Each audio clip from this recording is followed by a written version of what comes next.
In my Quagmire dating video, I said he's probably slept with more people than any other TV character in history, but I was wrong. There's someone even more sexually depraved out there, and that's Roger from American Dad. And Roger, he doesn't discriminate. He's happy to probe or be probed by men, women, cows, aliens, Kim Kardashian, you name it, he's hit it. Does this make us gay? God, no, I'm an alien. I wish people thought I was gay. However, when I first brought up this topic in a poll, some of you said that Roger isn't even capable of loving anyone, aside from himself and booze, of course. But is that really the case? To find out, I've dived into Roger's extensive dating history to see if there's any genuine affection behind any of them, and along the way, we might just uncover who his true love is, and learn a bit more about why Roger is the way he is. Is it a tandem Speedo for two men? So let's start off with his most complicated relationship, Stan Smith. And I say complicated because Stan was the one who helped Roger escape from the CIA and adopted him into his family, therefore making him kind of Roger's stepdad. And then later on, Roger becomes Stan's literal stepdad, but I'm getting a bit too ahead of myself here. So with that in mind, it makes it very, very awkward knowing that they've had a few intimate encounters together over the years, with their first being in season 1's Roger and Me. Here the two of them have a drunken night out in Atlantic City and wind up hanging out in a hot tub. Roger declares that they're best buddies, by Earth standards anyway, leading Stan to then ask why he mentions just Earth standards. It's just on my planet, best buds have a ritual where they just really connect. So an inebriated Stan agrees to do this with Roger. Oh, say, can you see? And now a sober Stan immediately regrets it, but Roger starts to get a bit clingy. Don't hang up! I will not be ignored, Stan! I'll come down there! Oh yeah, I'll come down there and I will make such a scene! He offers Roger $10,000 to forget about it and move on, but Roger's all tangled up in his feelings, partly because Stan was the first person he did the ritual with. So I gave myself to you! Why the hell can't you just let this go? Because you were my first! And after some reflection, Stan and Roger patch things up, realizing that Stan was being a jerk and Roger was being too clingy. As interesting as a romantic relationship between Stan and Roger could be, I think we can all agree that they're best suited as friends. Since that episode, things went quickly back to the status quo between Roger and Stan, but that was until season 6's A Pinata Named Desire. Also, something I really want to quickly point out here is that with the American Dad seasons, they're a bit all over the place. Like on IMDb, they will say this is season 6, whereas on Disney Plus, this is listed as season 7. It's all very confusing. So, for the sake of consistency, I'm going to be sticking to the IMDb seasons. Sorry, Disney. Anyway, tensions start to rise when they argue over who's the alpha male of the house. Yeah, you guys should just get it over with. Clearly, they have repressed sexual feelings for each other that they're channeling into hostility. Eventually, they put that aside as Roger teaches Stan how to act, because clearly that's his big weakness working for the CIA. You're right. You're a real actor, I'm not. I was jealous because I never get the cool parts in undercover missions. But then Stan uses his new skills to snag the lead role in a play that Roger wants to be in. I'd also like to thank my acting teacher who unknowingly trained me to steal this part right out from under him. This makes Roger step in as the leading lady, challenging Stan's acting chops when they have to get intimate and kiss. And they end up getting a bit too intimate during the play. I'm acting the crap out of you. Public indecency? We weren't really doing it, we were just acting! And even though they ended up getting arrested, this incident turns out to be what they really needed to move on past their sexual tension and just be friends again. I don't get it. They're friends again? Told ya. They just needed to Since then, things have mostly been cool between Stan and Roger, though it is worth pointing out that in season 12's Clodger, both of them tell Klaus that they think the other has a crush on them. Stan's gonna freak when we tell him about this. He's always had a major crush on me. I mean, obviously you weren't just having sex with Roger. He has a major crush on me. So who knows, maybe their romantic drama isn't entirely over. It's finally happening! You're dragging me to your bedroom! Keep calm, Roger. Stay in the moment. Enjoy this. So yes, to sum up, even though Roger isn't really romantically in love with Stan, his feelings are, complicated. No one's gonna believe I'm Francine's corpse unless they see us having sex. And they show just how layered Roger's character is. We're just scratching the surface here, and diving into a character like Roger is a daunting challenge because, well, he's so full of contradictions. He craves emotional and physical connection, but he doesn't always go about it in the best way, which we'll see more of in depth as we go on throughout this video. Debbie. It's mentioned in Season 5's Great Space Roster that Roger is 1,601 years old, meaning that he's significantly older than every single human he's ever dated, making it especially creepy when he starts crushing on teenagers, like Steve's girlfriend Debbie Hyman in Season 2's The American Dad After School Special. My stars, who is that enchanting Rubenesque vision? Steve and Debbie seem to be the perfect high school couple in this episode, but Stan freaks out because Debbie is plus-sized. This sets off a chain reaction, leading on to Stan developing anorexia. And realizing that her appearance is triggering his dad's disorder, Steve makes the tough choice to break up with Debbie. This gives Roger the chance to move in on her, pretending to be an interviewer from the Anne Rice fan club newsletter. But Roger blows up his cover pretty fast, revealing that he's not there for an interview. He's there to flirt. So question 1, on a scale of 0 to Lestat, how cute am I? What? Roger takes Debbie on this awkward date to the same spot where the Smith family is, which is exactly where Steve admits to his family that he broke up with Debbie to help his dad gain weight. Debbie hears this and decides to reconcile with Steve, leaving Roger to be pretty bummed out. No! And as infatuated as he was with Debbie, I think we can all agree that Roger shouldn't really be going out with teenagers. And did he learn his lesson? Well, not really, but we'll touch on that later. Judy. So far, Roger has had weird probe sex with his best friend / stepdad and has dated a teenage girl, so yeah, not the best start. But the case could be made that Roger's healthiest relationship, and I use that word lightly here, was with a lady called Judy. This was under the disguise of a goody two-shoes Bible maker called Sydney Huffman. Now, the big issue was that Roger was so fully immersed into his Sydney Huffman persona that he forgot that they were the same person. So when he saw Sydney's name on a maxed out credit card, he sought revenge. Little did he know though that he was actually sabotaging his own alter ego. To make a complicated story short, Sydney was originally created to steal black gloves under Judy's watch, and when that theft got Judy fired, Roger felt so guilty that it caused his split personality. From that moment on, you had a life of your own. Sydney became his own persona to get Judy her job back and start a relationship with her. And yeah, again, long story short, but Roger stabs Sydney in the back and that kills him. This raises a very important question. Should Judy even count as Roger's relationship when Roger himself didn't know who she was? Well, yes, because with Sydney now gone, Roger goes out with Judy himself. Oh yeah, you should know I'm a drunk.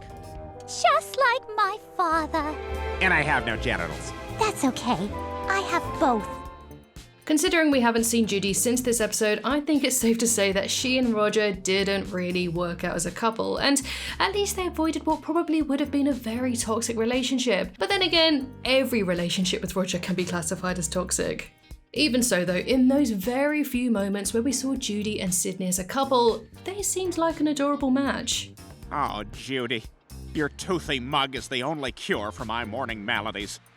Roger is always slipping into different personas, staying one step ahead by keeping his true identity hidden. And while Roger relies on disguises, you can rely on NordVPN to keep your online identity secure. Just like Roger's clever cover-ups, NordVPN ensures your browsing stays private and protected. NordVPN is the all-in-one tool that shields you from malware, trackers and ads, and it stops websites from logging your internet activity and therefore maintains your privacy. It also has a dark web monitor which notifies you if someone obtains and leaks your credentials. NordVPN is also proven to be the fastest VPN out there too, which is great for streaming. For example, my poor American viewers can't watch my favourite movie Howl's Moving Castle on Netflix, but if you switch over to a UK server, reopen Netflix, it just comes right up. And just one account can protect up to 10 devices, so you can share it with your friends and family too. It's also totally risk-free because of their 30-day money-back guarantee, which is really great if you just want to check it out. And if you head to nordvpn.com/timelines or click my link in the pinned comment, you get an additional 4 months totally free. Thank you so much to NordVPN for sponsoring me, and let's get back to the video. Snot. Do you remember when we mentioned that Roger had no issue with stealing Steve's girlfriends? Well, it turns out he has no problems dating his best friends either, like in season 6's Jenny from the Blog, where he went steady with Snot.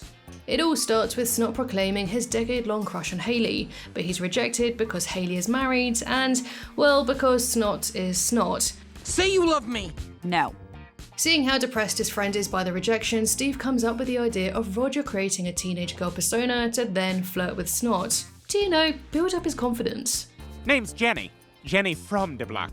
I'm Steve's cousin visiting from Jersey. Jenny and Snot hit it off right away and go out that night. The only problem is that the plan went a little too well.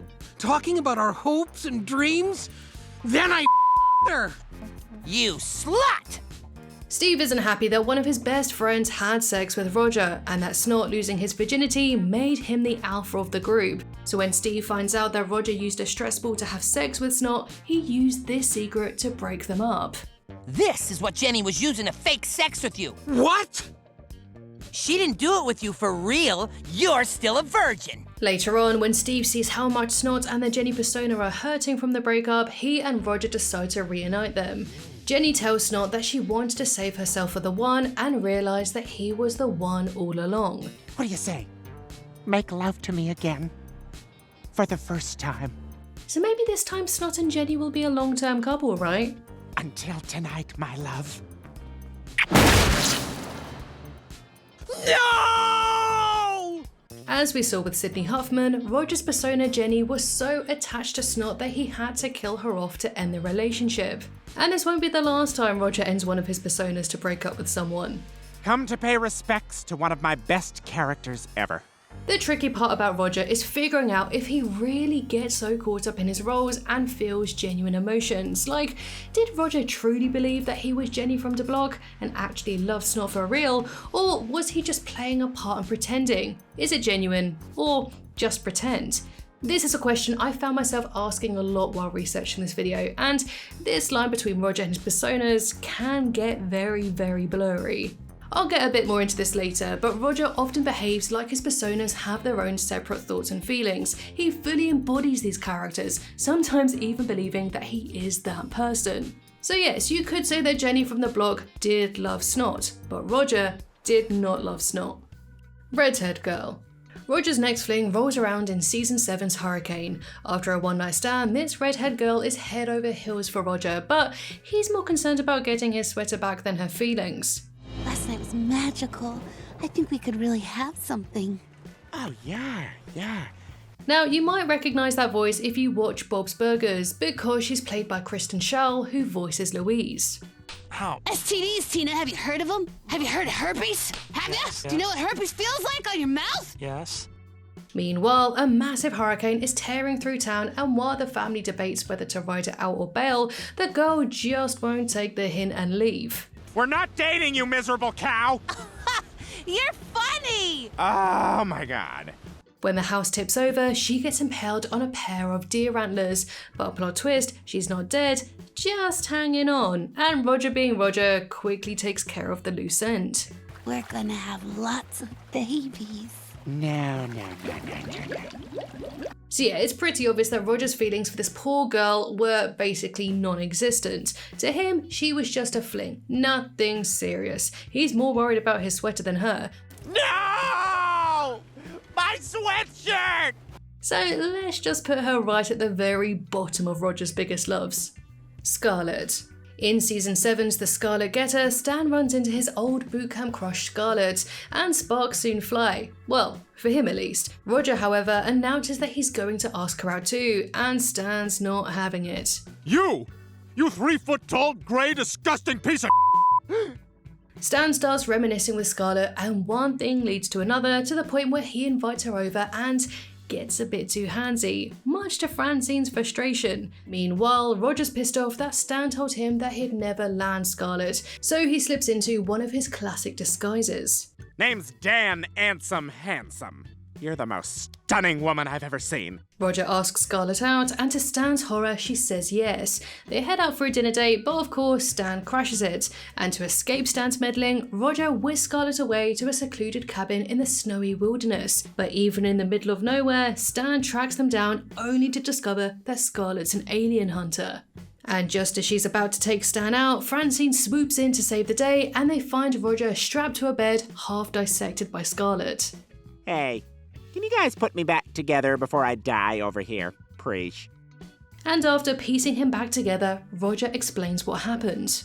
For a while, I just thought we were having super kinky sex, and then she cut off my face. Ultimately though, Roger really never cared for Scarlett. It was more the thrill of the chase. He was only interested because Stan told him to stay away. Roger's all about chaos, and seducing Scarlett was just another way to mess with Stan and also feed his own ego. Steve. We've come to another member of the Smith clan, and definitely not the last either. I don't know where your back ends and my hands begin. Roger spends more time with Steve than anyone else, and by this point, they're practically brothers, which only makes what happens in Season 7 Stanley Tendercross weirder when it's revealed that Roger pretended to be a girl called Alicia Wilkner and dated Steve. You were Alicia Wilkner? We went on 7 dates! 9. I roofied you on 2 of them. Nothing happened. Wink, wink. Roger's got a bunch of personas that even his family can't see through, and unfortunately for Steve, Alicia was just one of them. Why Roger chose to deceive Steve like this is unclear, but my only guess is that Roger just likes causing drama for no reason and thought it would be funny. So let's move on from Steve to Hayley Smith. Even though Hayley has been with Jeff throughout most of the series, she has had a couple of romantic encounters with Roger, or rather, Roger has had deep infatuations with her. His first crush on Hayley was in Season 2's The Magnificent Stephen, when they pretended to be a couple to make a liquor store cashier jealous. Oh, sassy hands. Don't just get one cheek, girl. Other side. Hayley, I'm no longer in love with the booze girl. I'm in love with you. And while it seemed like Roger was into Hayley at the time, it turns out that he was only pretending to have a crush on her to make Franchine jealous, which then caused a catfight. Why, for motherdaughtercatfight.com. You submit footage of your best mother-daughter scratch fest and they send you a free t-shirt. It's not until way later in Season 8's One Love American Dad Style where Roger developed a real attraction for Hayley. Here he hires her to be a lounge singer at his bar, and it's her lovely voice that makes him catch feelings for her. Roger, get out of the way! Oh, I splooged a little. Roger's convinced it's true love, but Steve thinks that it's just a crush that will fade. But Roger's behaviour gets so odd that he even takes Hayley off the stage to avoid her. And when Roger goes to talk to Hayley, he switches from his tough bar owner persona to a far more innocent one. Roger admits his feelings and she respectfully turns him down, and Roger takes it well. Roger, what do you— No! Steve, I freaked out. And his behaviour just keeps on spiralling, even stealing Christina Aguilera's larynx to give to Hayley. Hayley tells Roger straight up that what he's feeling isn't love but obsession, pointing out that people who are in love actually want to spend time together. And Roger completely misunderstands this and kidnaps Hayley, takes her to an abandoned ice factory, and he wants to be so close to Hayley that he plans on cutting off all her skin and draping it over his body. But luckily, Jeff returns from his deadliest catch fishing trip job and finds them just before Roger can go through with his plan. Hayley seizes this chance to show Roger what she and Jeff has is real love, while Roger's feelings are just plain unhealthy. But Roger misinterprets this again and decides to skin Jeff. Great, you hate it. Well, that's all right, I'm over you anyway. Steve was right, it was just a crush. Well, that's a lot to unpack there, and I think most would agree that Roger's feelings for Hayley wasn't love, but yeah, more like an unhealthy obsession. He was so fixated that if he couldn't have her, no one else could. Roger has had a very hard time understanding his strong feelings and doesn't quite grasp the difference between love and obsession. So let's move on to Stan's mother.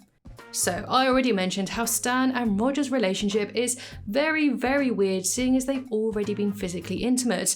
And yeah, things only get stranger when Roger becomes Stan's new father in Season 8's American Stepdad. That's right, Stan. I'm your new stepdad. While Roger is teaching his yoga class, Stan tells him to pack up his stuff because he's moving to the basement to make room for his widowed mother. Naturally, Roger's not too thrilled about this, but after spending some time with Betty and doing things like sweaty yoga, they become an official couple, much to Stan's annoyance. Come on, champ, give it another try. Shut up! You're not my dad! Roger keeps insisting that he's found true love, but Stan just can't get used to the idea of Roger being his new stepdad. But then the two start spending some father and son time together and they really get to bond, which makes sense seeing as Stan's real dad abandoned him as a child. Later on, however, Roger and Betty go to Niagara Falls, with Stan believing that Roger was going to kill her just so he could get his attic back. But it turns out that Betty is actually the one doing the plotting to kill Roger for his life insurance money. And after they slip over the edge, Stan is left with a tough choice: let go of his mother or his new stepdad. And Roger ends up making the decision for him. Roger, of course, doesn't die, but his persona of Tom does. Now, my conclusion of this episode is that it doesn't really focus on the relationship between Roger and Betty as a couple. Instead, it dives deeper into Roger's father-son dynamic with Stan, and Roger's affection for Betty is more of a facade. His true motivation is getting his attic back and indulging in his love for playing different personas. The real focus of this episode is the surprising bond that builds between Roger and Stan. At first, Stan just sees Roger as this bothersome stepdad, but after spending some time together, it helps Stan deal with his own issues about his real dad, showing that Roger's impact on Stan's life is way bigger than any romance he's ever had. I was wrong, Roger! You don't have to be in my family to be my family! Gina. If you thought that Roger's relationship with Betty was messy, then his relationship with Gina, the waitress in Season 8's Max Jets, is on a whole other level. One of the Smiths' favourite personas of Roger is Max Jets, a rich old guy who showers them with elaborate gifts. I mean, my fur? These diamonds? Stan's grill? They love having him throw all kinds of riches on them, so they're not too thrilled when Roger brings home Gina, a waitress from his favourite restaurant. We just lost our sugar daddy. Oh, now I get it. Liar! You have no idea what I'm talking about. The family believe that Gina is only after Roger for his money, especially after they get engaged. We're getting married! But they're proven wrong when they learn that Gina signed a prenuptial agreement, meaning that she'll inherit nothing when Max Jets dies. And right after they get married, Max does die. The Smiths think that they're about to inherit a fortune, only to find out that Max left everything to his son Jerry, who is also Roger. But it turns out that they were having an affair and planned to steal Max's money. And by the end of the episode, Roger explains what happened next with Gina. She killed Jerry for his money. Beat him down with an oar. Blood everywhere. Gruesome. Sexy. Gina and Roger's relationship was shallow and opportunistic, driven by money rather than any real emotional bond. We're just over halfway through with his relationships, and the only one I feel that comes closest to being remotely genuine was his relationship with Snot, which is crazy, but anyway, let's carry on and see if that changes. So, since Roger usually hides behind a persona to be in a relationship, I've often wondered if he's ever been with someone just being his true self, and it turns out he has, as we find out in Season 8's Lost in Space. Lost in Space is one of the most fascinating episodes of American Dad because it gives us a rare peek into how Roger's alien race works, only made more interesting when we see this through Jeff Fisher's eyes. To break the story down, basically Roger sends Jeff into space and he finds himself working at a mall for Emperor Zing. Jeff wants to get home, but Zing won't allow him because he's not a believer in true love. Later, Jeff sneaks into the Majestic's lair to see the good times he had with Hayley, and the Majestic reveals that he was instructed by the Emperor to show people only bad memories with loved ones, all because Zing once had a lost love who spurned him. This information inspires Jeff to kickstart a rebellion and convinces the Majestic to probe into the Emperor's mind to show everyone what really happened. And the one who broke Zing's heart was none other than... Roger! Oh my god, okay, wow, can we please be grown-ups about this? Even though we got a big reveal about Roger's backstory in Lost in Space, we haven't really heard anything about Emperor Zing since. It is implied that Zing might have died in the riot, but it's also possible he could have survived and escaped.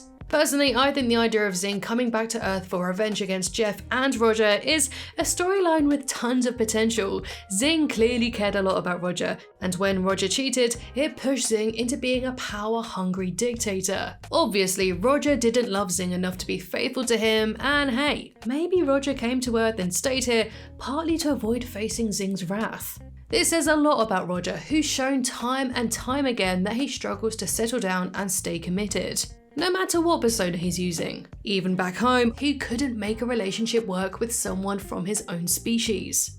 Even if it didn't work out with Zing, Roger hasn't completely given up dating aliens, because he'll hook up with a pink hairy one who crashes down to Earth in Season 9's Black Snot: A Love Story.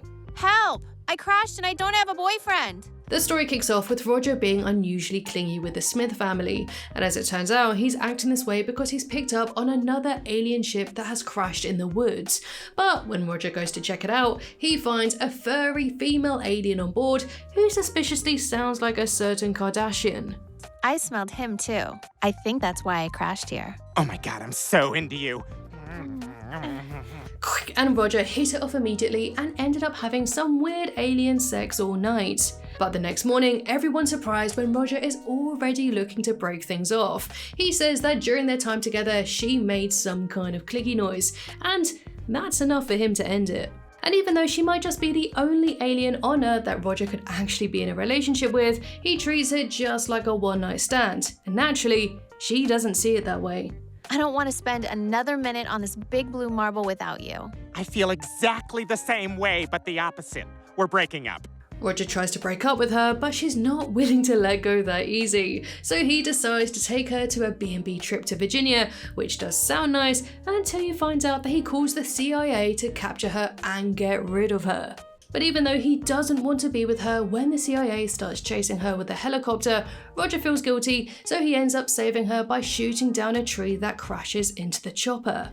So maybe Roger is willing to give this relationship a second chance.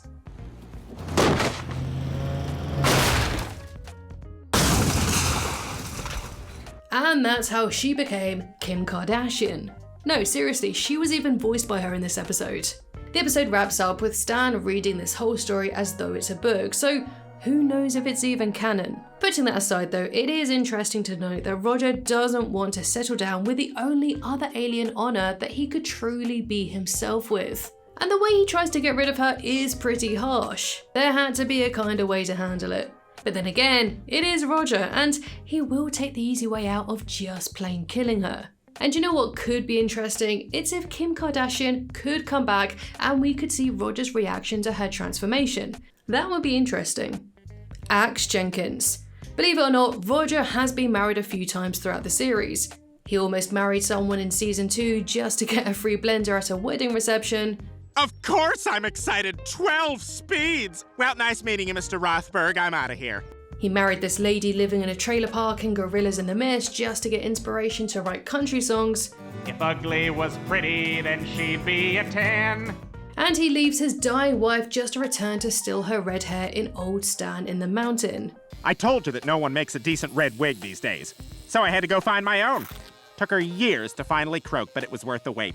Oh yeah, and he was also one of the many wives of a Saudi Sultan in Stan of Arabia. But probably his most bizarre marriage is to Axe Jenkins in season 10's My Fair Lady. In it, Hayley falls for her co-worker Axe, and just when they're about to get it on, he reveals his tattoo. Oh my god, what the hell's that? Yeah, that's my wife. Turns out that this was just an elaborate plan. So, Roger, going by Rosaline, marries Axe for his money, but he signs a prenup that would only be voided if Axe cheated, so Roger faked an illness that then helped Hayley get a job, just so she would fall for Axe and have sex. Then Roger could finally get that sweet, sweet divorce money, but eventually Hayley reveals Roger's ruse. Well, this was a waste of 8 years. Thanks, Hayley. So yeah, Roger literally spent 8 years of his life married to a man for one long con. He's nothing if not determined. Dylan. As we've seen, when Roger gets infatuated with someone, he can go a bit overboard, but he takes things to a whole new level with Dylan in season 11's Anchorfran. When Roger plays a dream phone board game, he falls for a guy called Dylan. Hello? Your crush loves pizza. That could be Dylan. We like all the same things. So has Roger really found the one? Nah, of course he hasn't. Despite recording his voice for the game decades ago, Roger tracks Dylan down to his house and he's pissed off when he finds out that Dylan didn't quite live up to his expectations. You are a liar. And when he finds out that his name isn't even Dylan, that was the final straw. What's in this jar? Dylan was being bad. And now we have the jar. What is interesting is that Roger, the master of creating fictional personas, struggles to separate acting from reality. And in Anchor Fran, this blurred line leads to his self-destructive behaviour, unable to accept that Dylan is just playing a role, and so Roger ends up committing murder, an act that ultimately serves absolutely no purpose other than to satisfy his need for control. So let's now talk about Jesse. When Roger moves to a charming town, he takes on a persona of Julia and meets a handsome guy called Jesse. Jesse falls head over heels and they go to the fair together. I can't let you come inside. I respect that. So you can either do it on my back or my feet, dealer's choice. Back home, it seems that Roger might be falling in love too, but things soon take a dark turn when the townspeople tie Roger up and use him as a sacrifice. Pure maiden? Me? I had sex with a guy on the truck ride over here. Luckily, with some quick thinking and some help from Stan, they manage to escape and Roger ends up blowing Jesse up. Roger seemed to genuinely enjoy Jesse's company in this episode, and maybe it could have gone further if Jesse wasn't a cult-worshipping weirdo. And speaking of weird, let's now move on to Roger's freakish relationship, Klaus. When I say that Roger has had a history with every single member of the Smith family, that also includes their goldfish. Which is funny because for the longest time, Roger was the leader of the Klaus-hating fan club. I'm gonna eat you one day. Who knew that this was meant in a sexual way, because these two would get it on in season 12's Clodger. It all started when Roger and Klaus were feeling a bit lonely and decided to try their luck on an anonymous online dating site. And things seemed promising until they showed up for dinner, only to realise they had accidentally matched with each other. Yep, Roger and Klaus started having the wildest sex ever, and they were sneaking around so much there was only a matter of time until they were caught. So they come clean and officially become a couple, but just as that happens, Klaus decides to move on and break up with Roger. Klaus explains that what he loved about being with Roger was that it felt dangerous and taboo. But now that the cat was out of the bag, the thrill of the relationship was completely gone. And therein lies the reason why Klaus and Roger didn't really work as a couple. Klaus was all about having a good time, but not a long time, whereas Roger wanted a deep, real emotional relationship, which is honestly surprising because you would think it would be the other way around. Unfortunately, this drove Roger into trying to behave too taboo for Klaus, like creating a little girl persona who was legally adopted by Klaus. And yikes. He won't sleep with me anymore! Who's he? He's my father and my lover! This causes Klaus to be arrested and thrown in jail, and Roger then gets himself arrested to be close with him, and then things go south when Roger gets into a fight with another inmate over Klaus and ends up stabbing him, which then lands Roger into solitary confinement. A month passes and both Roger and Klaus are out of jail. The time alone in solitary actually helps Roger move on from Klaus. He tells Stan and Franchine that he never really loved Klaus, but he was just afraid of being alone. In short, Roger and Klaus's relationship fell apart because Klaus was into the thrill of keeping things a secret rather than committing for real. Meanwhile, Roger's fear of being alone pushed him into some pretty extreme and unhealthy behaviours. They just weren't on the same page emotionally. Also, with this being one of the few times Roger has had a relationship just being himself and not in a disguise, I'd probably stick this one right at the very top of his biggest loves. Which is crazy to think about, but with that being said, was Klaus Roger's true love? No, not at all. In fact, I'd probably say that his next relationship was far more genuine. You'd think juggling all of Roger's personas and relationships would be a full-time job, right? But that didn't seem to be the case until season 15's Roger Needs Dick. In that episode, Roger's persona, Becky Tenderheart, gets involved with Stan's CIA buddy, Dick Reynolds. Now, we noticed that before being with Dick, Roger had enough time to balance all of his different personas and still spend time with every member of the Smith family.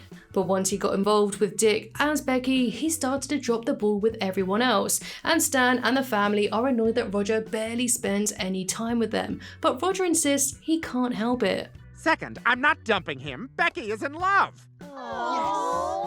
When Roger's romance with Dick starts taking up all of his time, the Smith family gets fed up and tries to sabotage it. They give Dick a fake photo of Becky kissing someone else supposedly from 2 days ago, and Dick, being easily fooled, buys it and breaks up with Becky. And even though Becky is crushed, the Smiths hope that Roger's persona wouldn't be affected by the heartbreak, and unfortunately, it's clear that the breakup really did hit Roger hard.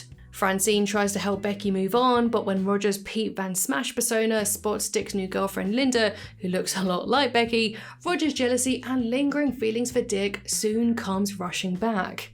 In a twist, Becky hires a hitman to take out Dick, but surprise, the hitman is just another one of Roger's personas, known to the CIA as one of the world's most dangerous assassins. When the Smith family confess that they were the ones behind the relationship sabotage, Roger's assassin persona starts to have second thoughts. Stop! You shouldn't have done that. You don't have to kill Dick. Yes, I do. But just as the bullet is fired, Becky leaps in front of it, dying instantly in Dick's arms. Promise me one thing, Dick. Promise me you'll mourn me forever and never love anyone else.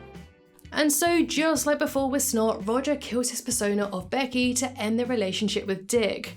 Anyone else thinking this was Roger's plan all along? Like Dick was never in danger? Yeah, Roger's weird. Roger's relationship with Dick does have some similarities to his other past relationships. With all of his different personas, Roger just can't commit to a long-term relationship. He's juggling so many lives that he doesn't have the time or energy for just one. And even though being with Dick could have been great, his attachment to the Smith family and their constant need for him made it impossible for that relationship to work. And even though they are the same person, Roger sees Becky as someone with their own thoughts and feelings. So, do I believe Becky loved Dick? Yeah, I do. But did Roger love Dick? Well, he certainly likes one kind of Dick, but he didn't love Dick Reynolds himself.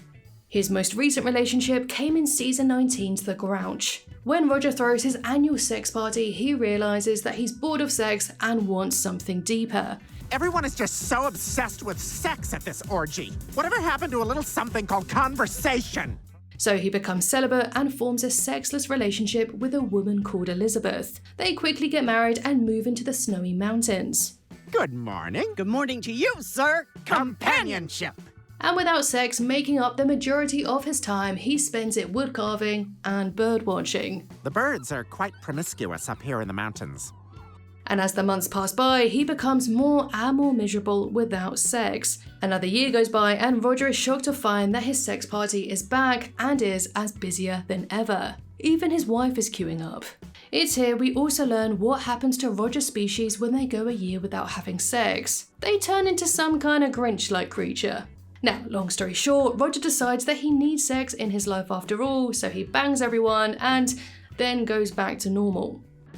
I guess I screwed off all my green fur. Well, I did it, Klaus. I stumped the whole town. So I guess this episode really explains why Roger is so damn horny all of the time. His species needs to keep banging, so they don't turn into weird green hairy monsters. At the end of the day, I don't believe Roger has experienced true love. Yet. And, well, talking about that, looking over his past relationships, I now doubt whether he's even capable of it. Maybe he's aware of that, which is why he almost exclusively dates people using a persona, because as already shown, he is capable of developing feelings for others when he's not being his true self. Roger's known for diving headfirst into whatever persona he's using at that moment, but his feelings are usually pretty shallow. He tends to get caught up in the excitement of a new role and the thrill of the chase, rather than developing a real deep connection with, well, anyone. His love life is basically a series of flings where he's playing a part. He thrives on the excitement and drama of being someone new, but once that buzz fades, he's out. He's scared of getting vulnerable, so he hides behind his many faces to avoid real emotional intimacy. And this fear means he never really lets anyone in or builds a solid, lasting relationship. On top of that, Roger's obsession to keep things exciting and under his control makes it so hard for him to stick with just one person. His focus on his role in the Smith family and his need for constant stimulation just adds to this mess, which is why he struggles to stay in a serious relationship and make a real commitment. And so we've come to the end of Roger's weird dating history. So far there is. Who's your favourite of Roger's lovers? Let me know in the comments below.